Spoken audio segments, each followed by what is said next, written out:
Hi, my name is Katalin Guika and I'm an IJS coach.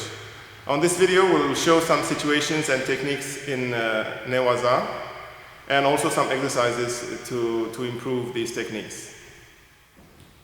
Salam aleyküm. Mənim adım Katalin Guikadır.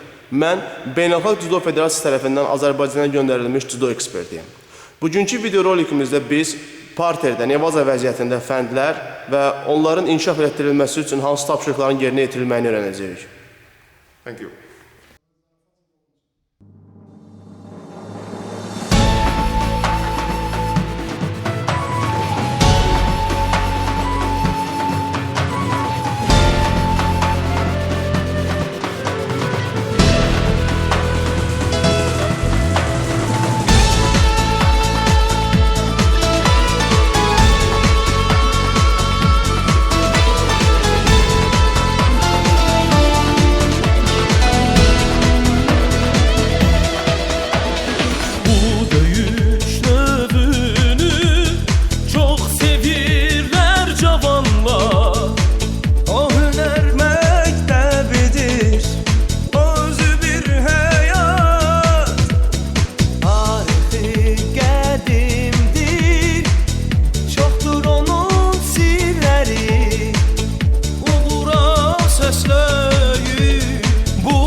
Salıb dünyaya judoçular fəxrimiz, hər cür medallara layık olduk biz.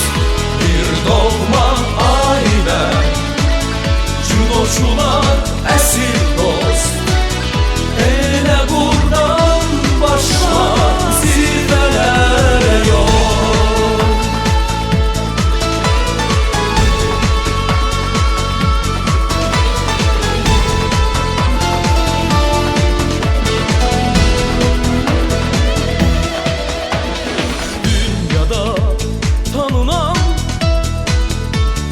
İdmancımız var, judonu çok sever, aldılar yurdumuz var.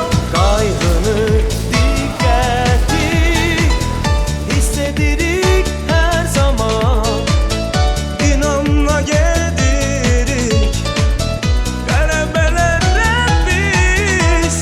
Vətən eşqi qəlbimizdə, rəqiblərə yox ama adın ilə fəxr edirik ey Azərbaycan. Səs salıb dünyaya judoçular fəxrimiz, hər cür medallara layık olduk biz. Bir doğma ailə, judoçular əsir dost, elə buradan başqa zirvələr